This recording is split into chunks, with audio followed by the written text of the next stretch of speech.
అచ్చ తెలుగు కథలు వినడానికి విచ్చేసిన శ్రోతలందరికీ మీ కృష్ణమ్మ కథలు ఛానల్ తరపున స్వాగతం, సుస్వాగతం.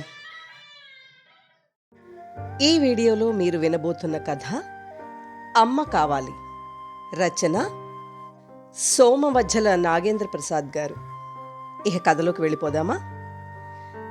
గోదావరి ఎక్స్ప్రెస్ విండో సీట్లో కూర్చున్న లావణ్య ముఖం ఎంతో అలసిపోయినట్లుంది. కళ్ళు ఉబ్బరించి ఉన్నాయి. ఎంత వద్దనుకున్నా ఆమెలో దుఃఖం ఆగడం లేదు. ఊరుకో లావణ్య, మావయ్య గారికి ఏమీ అవ్వదు. నువ్వు ఎక్కువగా ఆలోచించి మనసు పాడు చేసుకోకు. నువ్వసలే వట్టి మనిషివి కూడా కాదు. మెల్లిగా ఆమెను సముదాయిస్తూ అన్నాడు భర్త శేఖర్. ఏమండి, నాకెందుకో చాలా భయంగా ఉంది. జీవితాన్ని నవ్వుతూ తుళ్ళుతూ దేని గురించి ఎక్కువగా ఆలోచించకుండా ఓ డోంట్ కేర్ మాస్టర్లా ఉండే నాన్నకు సడన్గా హార్ట్ అటాక్ వచ్చిందంటే నమ్మబుద్ధి కావడం లేదు. ఎన్ని ఇబ్బందులు వచ్చినా చెలించని నాన్న ఇప్పుడు సీసీయూలో ఉన్నారంటే ఎందుకో చాలా బాధగా ఉంది. ఇంట్లో ఏదో జరగకూడని సంఘటనే జరుగుంటుంది. అదేమిటో ఎంత ఆలోచించినా అర్థం కావడం లేదు. ఆయనకు ఉన్న ఒక్కగానొక్క కొడుకు జీవితంలో సెటిల్ అయ్యాడు. అలాగే నాకు చక్కగా పెళ్లి చేసి తమ బాధ్యత తీర్చుకున్నారు. నాన్నకు కనీసం ఇంకో 10 ఏళ్లు సర్వీస్ ఉంది. ఆయనకంటూ ఓ ఇంటిని ఏర్పరచుకున్నారు. అలాగే ఆయన అన్నదమ్ములందరూ మంచి పొజిషన్లో ఉన్నారు. చెప్పాలంటే చీకు చింత లేని జీవితం. మరిప్పుడు ఎందుకిలా జరిగిందో? కర్చీఫ్తో కళ్ళు తుడుచుకుంటూ అంది లావణ్య. ఏమో, ఆయనకి చెప్పలేని బాధలు ఏమున్నాయో. కారణం లేకుండా ఏదీ జరగదు అన్నాడు శేఖర్. నిజమే, మీరన్నట్లు నాన్న ఏదో తెలియని టెన్షన్లో ఉండి ఉంటారు. అయితే అది ఏమై ఉంటుందా అని నేను విషయం తెలిసిన దగ్గర నుంచి ఆలోచిస్తున్నాను. నాన్న నా దగ్గర, తమ్ముడి దగ్గర ఎప్పుడూ ఏ విషయాలు దాచరు. అయితే అమ్మ విషయం తెలిసిన నాన్న అప్పుడప్పుడు, ముఖ్యంగా డబ్బు వ్యవహారాలు మాత్రం అమ్మకు చెప్పరు.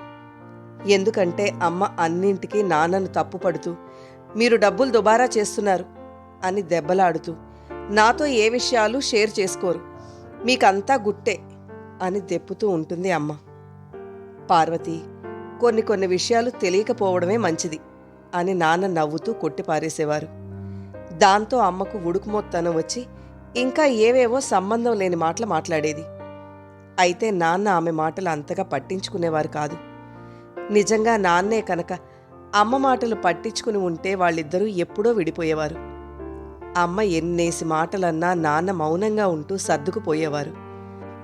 అదే నాన్న గొప్పతనం అని తండ్రి గురించి చెబుతున్న లావణ్యతో, సరే లావణ్య, సిగ్నల్ ఇచ్చాడు, అనవసరంగా ఎక్కువగా ఆలోచించకు, నేను వీలు చూసుకుని వస్తాను.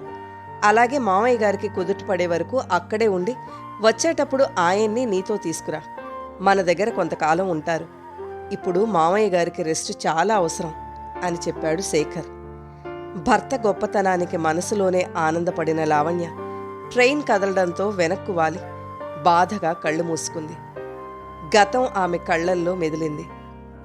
నాన్న తన మామయ్య కూతురైన అమ్మని ఎంతో ఇష్టపడి మరీ పెళ్లి చేసుకున్నాడు.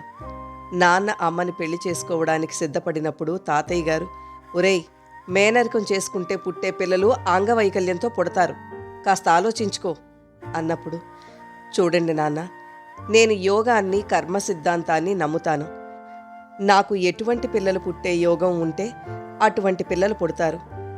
అయినా మేము ఇష్టపడి పెళ్లి చేసుకుంటున్నాం కాబట్టి పిల్లలు ఎలా పుట్టినా అది మా యోగం అనుకుంటాను తప్ప బాధపడం అని నాన్న అనడంతో, సరేరా, నీ ఇష్టం అంటూ తాతగారు అమ్మా నాన్నల పెళ్లి ఎంతో ఆనందంగా జరిపించారు. అదృష్టవశాత్తు నేను, తమ్ముడు చక్కగా పుట్టడంతో అందరూ ఎంతో సంతోషించారు. చిన్నప్పుడు నాన్న మామయ్య ఇంటికి వెళ్ళినప్పుడు అమ్మని మామ కూతురన్న చనువుతో ఎప్పుడూ సరదాగా ఆట పట్టించేవారట. దానికి అమ్మ ఎంతో ఉడుక్కునేదట. అప్పుడు అమ్మమ్మ, పోనీలేవే, బావే కదా, రేపొద్దున్న పెళ్ళయ్యాక తర్వాత నువ్వు వాణ్ణే ఆట పట్టించు అని నవ్వుతూ అనేదట. పోమ్మా, నేను బావని చచ్చినా పెళ్లి చేసుకోను అని అమ్మ అనడంతో, ఇప్పుడు ఇలాగే అంటావు, రేపొద్దున బావనే ఇష్టపడతావు అని అమ్మతో నవ్వుతూ అనేదట అమ్మమ్మ. అలా ఏం కాదు, నాకు బావంటే కోపం, నన్నెప్పుడూ ఏడిపిస్తూ ఉంటాడు అనే అమ్మ చివరకు నాన్ననే పెళ్లి చేసుకుని తనకు తెలియకుండానే నాన్న మీద ద్వేషం పెంచుకుని పెళ్ళైన తర్వాత కూడా నాన్నతో కోపంగా మాట్లాడుతూ అప్పుడప్పుడు నాన్నని దూరంగా కూడా ఉంచేది. దానికి పాపం నాన్న ఎంతో బాధపడేవారు. అయితే చిన్నపిల్లైన తనకు అప్పుడప్పుడు అదేమీ అర్థమయ్యేది కాదు. కానీ క్రమేపీ వయసు పెరిగే కొద్దీ నాన్న అలా బాధపడడం తప్పు కాదనిపించింది. ఇంక చిన్నప్పుడు తనని తమ్ముణ్ణి స్కూలుకు నాన్నే తయారు చేసేవారు. అప్పుడప్పుడు తనకు జడలు కూడా వేసేవారు. నాన్న వేసిన జడలు చూసి, అబ్బా, ఆడవాళ్లు కూడా అసూయ పడేలా ఎంత బాగా వేశారండి అంటూ అమ్మ తన మూడు బాగున్నప్పుడు నాన్నకు కితాబిచ్చేది. కాలగమనంలో ఎన్నో ఏళ్లు గడిచిపోయాయి. నేను తమ్ముడు పెద్దవాళ్లమయ్యాం. అయినా అమ్మా నాన్నల కీచులాటలు తగ్గలేదు. చీటికి మాటికి దేనికో దానికి వాదించుకునేవారు. దాంతో అమ్మ ఓ 4 రోజులు నాన్నతో మాట్లాడేది కాదు. వాళ్ల వాదనకు అర్థం ఉండేది కాదు. అందుకే నాన్న దేన్ని తెగేదాకా లాగేవారు కాదు. ఓ 3-4 రోజుల తర్వాత నాన్నే సంధికి వచ్చేవారు. కాని అమ్మ ఏనాడూ లొంగేది కాదు. అమ్మలో కాస్త ఆత్మాభిమానం ఎక్కువ. అమ్మా నాన్నల మధ్య గొడవలకి పలానా కారణం అంటూ ఏమీ ఉండేది కాదు. నాన్న ఏమైనా చెప్తే దానికి నో చెప్పడమే అమ్మ సిద్ధాంతం. దాంతో ఇద్దరి మధ్య వాదనలు జరిగి అవి ఎక్కడికో వెళ్ళి చివరికి చినికి చినికి గాలివానయ్యేవి. ఇప్పటికీ తనకు బాగా గుర్తు. అమ్మ నాన్నని ఏనాడు సరదా కూడా మల్లెపూలు తీసుకురారు అని దెప్పి పొడిచేది. దాంతో ఓనాడు నాన్న మల్లెపూలు తెస్తే అవి అమ్మ పడుకునే ముందు తల్లోంచి తీసి ఫ్రిడ్జ్లో పెట్టేది. అదేంటి పార్వతి, మల్లెపూలు తలలో పెట్టుకోకుండా ఫ్రిడ్జ్లో ఎందుకు పెట్టావు అని అడిగితే, ఏం లేదు, రేపు ఉదయం మళ్ళీ పెట్టుకుంటాను, ఇప్పుడు పెట్టుకుంటే నలిగిపోతాయి అని చెప్పింది. మరి ఇప్పుడు పెట్టుకోని దానికి అంతలా ఎందుకు తెప్పొడిచావు అని నాన్న అనడంతో అమ్మ వెంటనే నాన్న మీద ఒంటికాల మీద లేస్తూ, మీకెప్పుడూ ఆయావే అంటూ ఏవేవో మాటలంటూ మళ్ళా నాన్నతో ఓ 2 రోజులు మాట్లాడడం మానేసింది. అయితే అమ్మ అలా ఎందుకు ప్రవర్తించిందో ఇప్పటికీ తనకు అర్థం కాని ప్రశ్నే. భర్త భార్యను రాత్రిపూట తలలో మల్లెపూలు పెట్టుకోమని అడగడం తప్ప ఏంటో అమ్మ మాటల్లో కానీ వాదనలో కానీ ఓ అర్థం ఉండేది కాదు. ఆ విషయం అమ్మకు తెలుసు. అయినా తాను చులక నవ్వకూడదన్న పట్టుదలతో నాన్నతో కావాలని వాదించి ఆయనకు కోపం తెప్పించేది. అయ్యో, ఇంట్లో ఎదుగుతున్న పిల్లలున్నారు, వాళ్ళు ఎలా ఫీల్ అవుతారో అని ఏనాడూ ఆలోచించేది కాదు. ఏమిటో అమ్మ ప్రవర్తన చూస్తుంటే ఓసారి నవ్వొచ్చేది, ఓసారి భయమూ కలిగేది. అమ్మా నాన్నల వాదనలు అలకలు చూసి చస్తే జీవితంలో పెళ్లి చేసుకోకూడదు అనిపించేది. అయితే భార్యాభర్తల మధ్య ఇటువంటి మామూలే అని, ఆలుమగలు కొట్టుకున్నా తిట్టుకున్నా మరలా వెంటనే ఒకటైపోతారని చాలామంది భార్యాభర్తలను చూసిన తర్వాత బాగా అర్థమైంది. అమ్మకు దైవభక్తి కాస్త ఎక్కువ. ప్రతిరోజు పూజలు పునస్కారాలు చేసేది. ఉదయం లేచిన వెంటనే భక్తి టీవీ పెట్టుకుని ఆనాటి తిథి వార నక్షత్రాలను చూసి మరీ మిగతా పనులు ప్రారంభించేది. ఏంటి పార్వతి, రోజు ఎందుకు చూస్తావు? నిన్న ఏ తిథి అయిందో మర్నాడు ఏ తిథి వస్తుందో ఒకళ్ళు చెప్పేదేమిటి? అయినా ప్రతిరోజు మంచి రోజే అనుకుంటే సరిపోతుంది కదా అని నాన్న అప్పుడప్పుడు అమ్మతో హాస్యమాడేవారు. అప్పుడమ్మ, ఊరుకోండి, మీకేమీ తెలియవు, కొన్ని తిథులు నక్షత్రాలు మంచివి కావు అని తిరిగి సమాధానమివ్వడంతో సరే తల్లి, నీ ఇష్టం అని నాన్న తోక ముడిచేవారు. నాన్న దైవానికన్నా దైవత్వాన్ని ఎక్కువగా నమ్మేవాడు. నిజమే, నాన్న చెప్పినట్లు మంచి రోజు చెడ్డ రోజు అని ఉంటాయా? లేక ఇదంతా మనం సృష్టించుకున్నదేనా? ఏమో. అలాగే కొన్ని తిథివార నక్షత్రాల్లో ప్రయాణాలు చేయకూడదంటారు. మరి అటువంటప్పుడు ఆ తిథుల రోజుల్లో బస్సులు, రైళ్లు, విమానాలు ఇవన్నీ ఎందుకు నడుపుతున్నట్టు? ఆ రోజుల్లో ఎంతోమంది ప్రయాణాలు చేస్తున్నారు. అమ్మ అనుకున్నట్లు మరి అందరికీ చెడు జరుగుతోందా అంటే అదీ లేదు.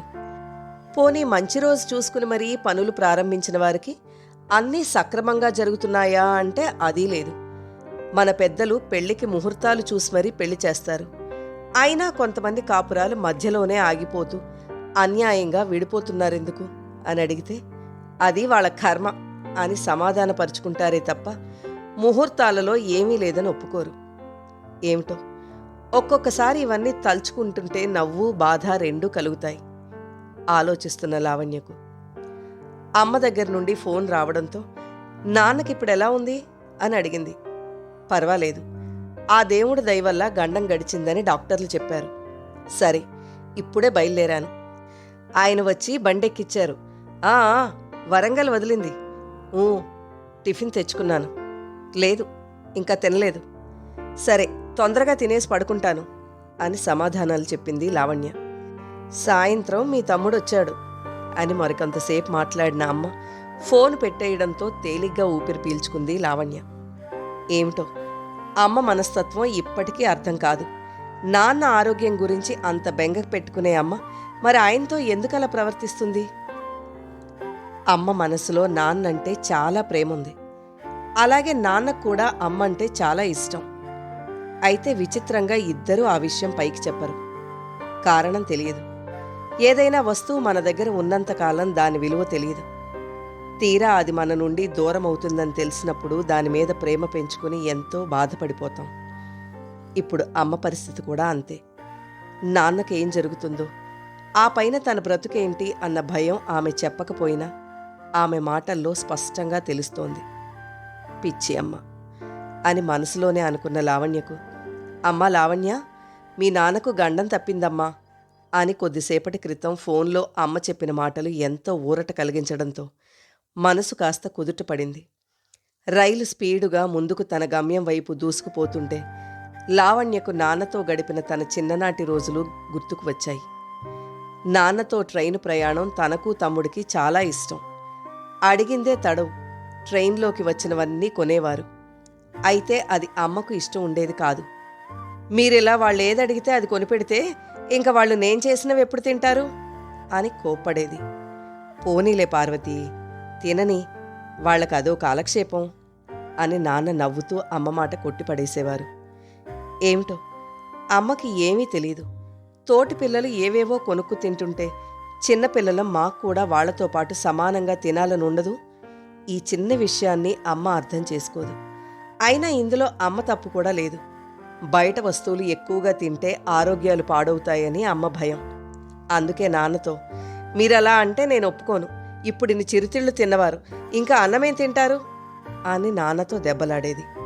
అప్పుడు నిజంగా అమ్మ మీద చాలా కోపం వచ్చేది మాకు. కానీ నాన్న మెల్లిగా నచ్చచెప్పి అమ్మ తెచ్చిన పదార్థాలు కూడా తినిపించేవారు. ఆలోచిస్తున్న లావణ్యకు, ఏమ్మా, ఎంతవరకు ప్రయాణం? ఒక్కరిదానివే బయలుదేరావా? ఈ స్వీట్లు తీసుకో, ఇంట్లోనే చక్కగా నెయ్యితో చేశా.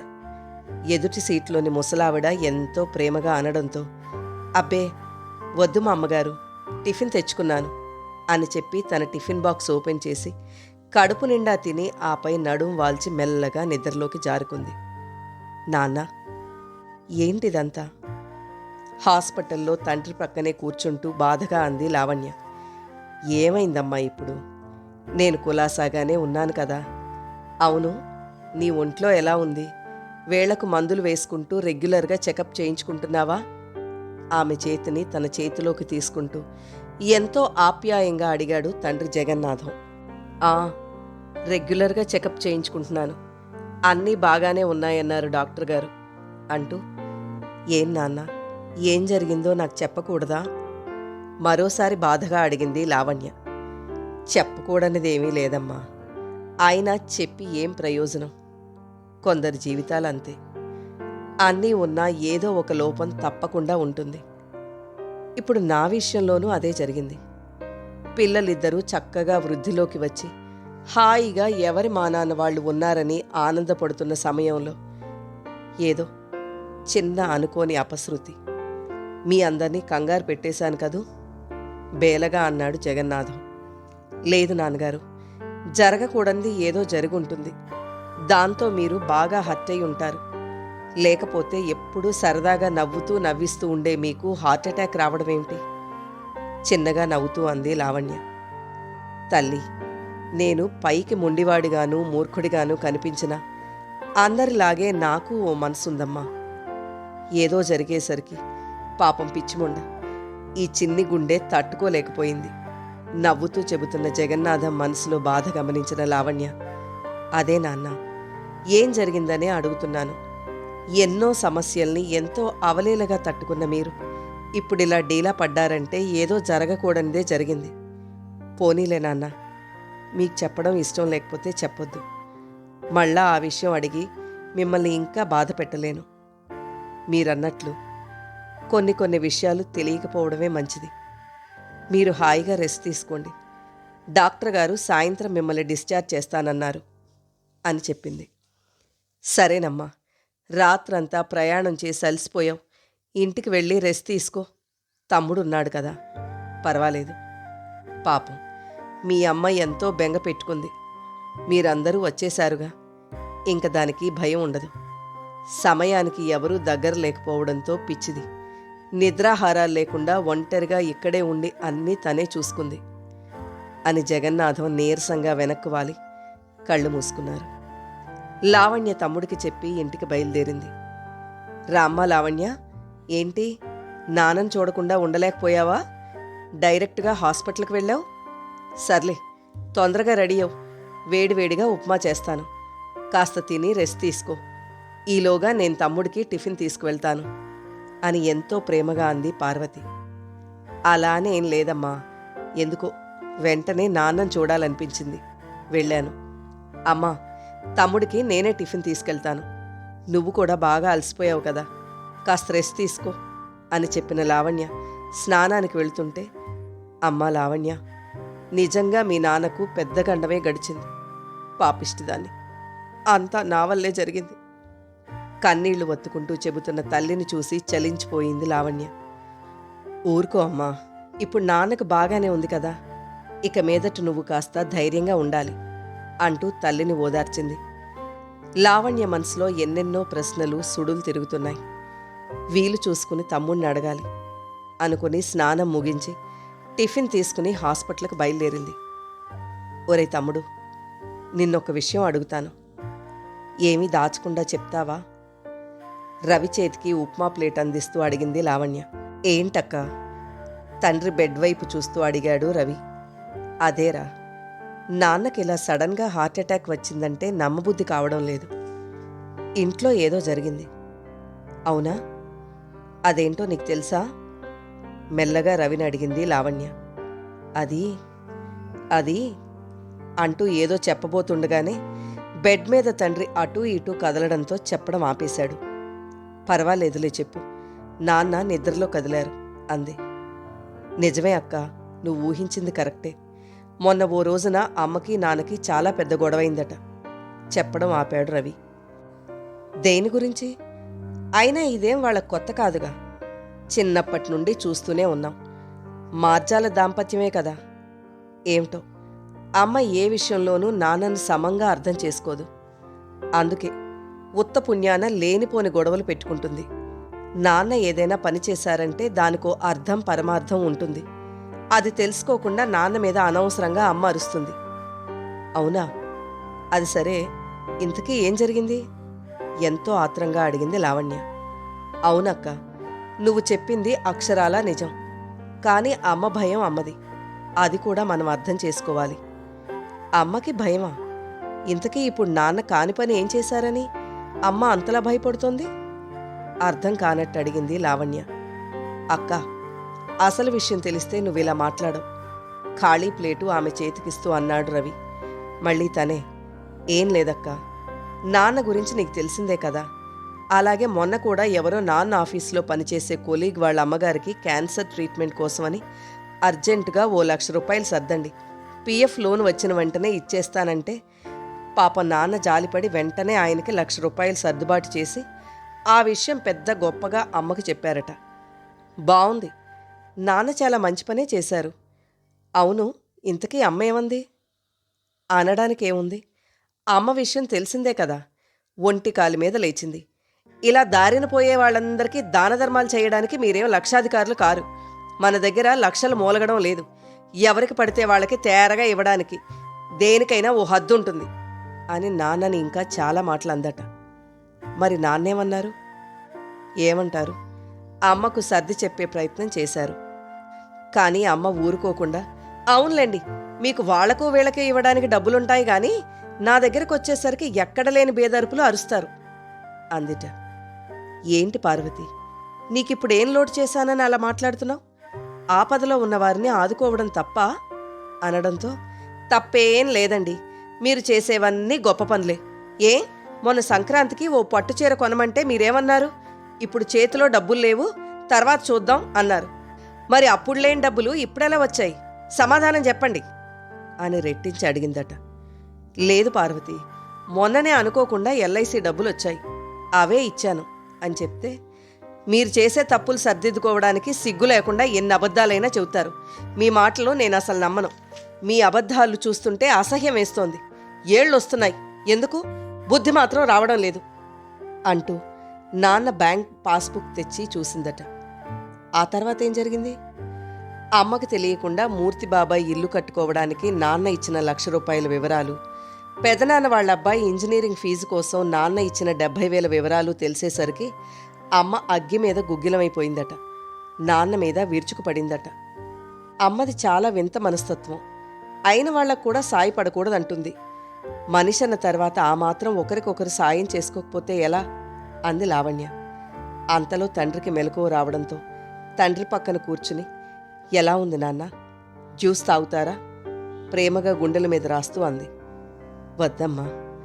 డాక్టర్ గారు వచ్చారా మెల్లిగా అడిగాడు జగన్నాథం. వచ్చారు, అన్నీ బాగానే ఉన్నాయి. సాయంత్రానికి ఇంటికి తీసుకెళ్ళమన్నారు. తమ్ముడు బిల్లు కట్టడానికి వెళ్ళాడు అని చెప్పింది. అమ్మా, నాన్నను కొంతకాలం నాతో తీసుకెళ్తాను, నువ్వు తమ్ముడు దగ్గరికి వెళ్ళు మెల్లిగా తల్లితో చెప్పింది లావణ్య. ఎందుకమ్మా, నువ్వు అసలే వట్టి మనిషివి కావు. అయినా నాన్నకిప్పుడు బాగానే ఉంది కదా. అవునమ్మా, ప్రస్తుతానికి ప్రమాదం తప్పింది. ఇప్పుడు ఆయనకు పూర్తి రెస్ట్ అవసరం. అందుకే నాతో తీసుకుని వెళ్తాను. మీ అల్లుడు గారు కూడా ఇదే అన్నారు. ఏం, మీ నాన్నను నేను సరిగ్గా చూడనని భయమా? నవ్వుతూ అంది పార్వతి. అలా అని కాదమ్మా. అయినా నువ్వు చెప్పకపోయినా నాన్నకు అలా జరగడానికి కారణం ఏమిటో ఆ విషయాలన్నీ నాకు తెలుసు. అందుకే నాన్నను నాతో పాటు తీసుకెళ్తానంటున్నాను. మళ్ళా ఓ నెల్లాళ్ల తర్వాత తీసుకుని ఇక్కడ దిగబెడతాను, సరేనా అంది లావణ్య. నా చేతుల్లో పెరిగావు. నాకే ఓదార్పు చెప్తున్నావా లావణ్య? చాలా పెద్దదానివైపోయావు. నీకు నీ తమ్ముడికి ఎంతసేపు నేనే తప్పులు చేసేదానిలా కనిపిస్తాను. ఆయన నిర్వాకాలు కనిపించవు. ఇప్పుడు ఎవరు తప్పు ఎవరు రైట్ అన్నది కాదు ప్రశ్న. నువ్వు నాన్న ఒక్కచోటే ఉంటే ఎలా ఉంటారో నాకు తెలుసు. కొన్ని విషయాల్లో నువ్వు మారవు, కొన్ని విషయాల్లో నాన్న మారరు, అంతే. అయినా నాన్న చేసిన దాంట్లో మాకైతే ఏ తప్పు కనిపించలేదు. ఏంటి, దారిన పోయేవాళ్లకు ఇలా సహాయాలు చేసుకుంటూ పోతే రేపొద్దున నీ పురిటి ఖర్చు, ఆపై జరిపించాల్సిన ముద్దు ముచ్చట్ల సంగతుల గురించి ఏమీ మీరు ఆలోచించడం లేదు. ఆ మాత్రం దయాగుణం నాకు ఉంది. మనకేం లక్ష్యం లేవు అడ్డమైన వాళ్లకు సాయాలు చేయడానికి, కాస్త ఉక్రోషంగానే అంది పార్వతి. అమ్మా, ఆయన నేను ఇద్దరం సంపాదిస్తున్నాం. పైగా నా కంపెనీ నా పురిటి ఖర్చులు భరిస్తుంది. ఇంకా ముద్దు ముచ్చట్లన్నవి మన దగ్గర ఎప్పుడు డబ్బులుంటే అప్పుడే జరిపించుకోవచ్చు. అందుచేత ఇంకేం మాట్లాడకుండా నాన్నను నాతో తీసుకెళ్లడానికి ఒప్పుకో అని మళ్ళీ, అమ్మా, నువ్వు దైవాన్ని నమ్ముతావు కదా, ఆ దేవుడు ఆపదలో ఉన్నవారిని మానవ రూపంలో వచ్చి ఆదుకుంటాడంటారు కదా. ఇప్పుడు నాన్న ఆయన కొలీగ్కు ఆ దైవం పంపినవాడే అనుకో నవ్వుతూ అంది లావణ్య. మీ నాన్నకంత సీన్ లేదు. అయినా ఈ పరిస్థితిలో ఆయనకు ఓ భార్యగా నా తోడు చాలా అవసరం అంది పార్వతి. అమ్మా, నీ మాట కాదన్ను. ఇప్పుడు ఆయనకు ఓ భార్య ప్రేమ కన్నా ఓ అమ్మ లాలన అవసరం. అందుకే నాన్నని కంటికి రెప్పలా కాపాడే ఓ అమ్మ కావాలి. కాబట్టి నాన్నను ఇకపై ఓ భార్యగా కాకుండా ఓ కన్న తల్లిలా కడుపులో పెట్టుకుని చూసుకోవాలి. అలాగే నువ్వింకెప్పుడు ఆయనతో గొడవలు పడకూడదు. ఇంకోసారి ఇలా జరిగితే నాన్న మనకు దక్కరు. కాబట్టి నాన్నకు ఓ అమ్మగా ప్రేమను పంచు. ఇంతకు మించి నిన్ను మేమేమీ కోరుకోవడం లేదు ఏడుస్తూ అంది లావణ్య. అమ్మా లావణ్య, నీ బాధ నాకు అర్థమైంది. నువ్వు చెప్పినట్లుగా ఆయన ఏం చేసినా నేనింకేం మాట్లాడను. మీ నాన్నకు ఏది మంచో ఏది చెడో బాగా తెలుసు. ఏదో ఒక్కసారి నా మాట వినడం లేదన్న ఉక్రోషం బాధతో ఆయన అన్నేసి మాటలు అంటాను గాని ఆయనంటే ప్రేమ లేక కాదు. ఓ భార్యగా ఆయన మాటలను గౌరవిస్తూ ఆయన చెప్పినట్లే వింటాను. ఆయన తదనంతరం ఏం మిగిలినా అది మీదే కదా. ఆయన మంచితనమే ఆయనకు శ్రీరామ రక్ష. ఇంక మీ నాన్న గురించి మీరేం బెంగ పెట్టుకోకండి. ఆయన్ని కన్న కొడుకు కన్నా ఎక్కువగా నా కంటికి రెప్పలా ఏ లోటు లేకుండా చూసుకుంటాను. ఆయన ఉన్నంతకాలమే నా పసుపు కుంకుమలు నిలుస్తాయి. ఆ స్వార్థంతోనైనా ఆయనకి ఓ తల్లిలా సేవలు చేస్తాను.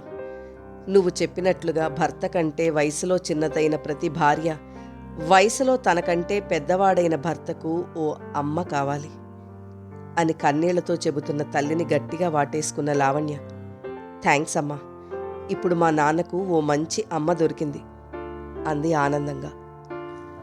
కథ నచ్చితే తప్పకుండా లైక్ చేయండి, మీ ఫ్రెండ్స్కి షేర్ చేయండి. అలాగే ఈ ఛానల్ని ఇంకా సబ్స్క్రైబ్ చేసుకోని వారు వెంటనే సబ్స్క్రైబ్ బటన్ నొక్కండి. నోటిఫికేషన్స్ కోసం బెల్ ఐకాన్ క్లిక్ చేయండి. కథలో మీకు నచ్చిన అంశాలను అలాగే మీ సలహాలను సూచనలను కామెంట్స్ రూపంలో తప్పక తెలియజేయండి.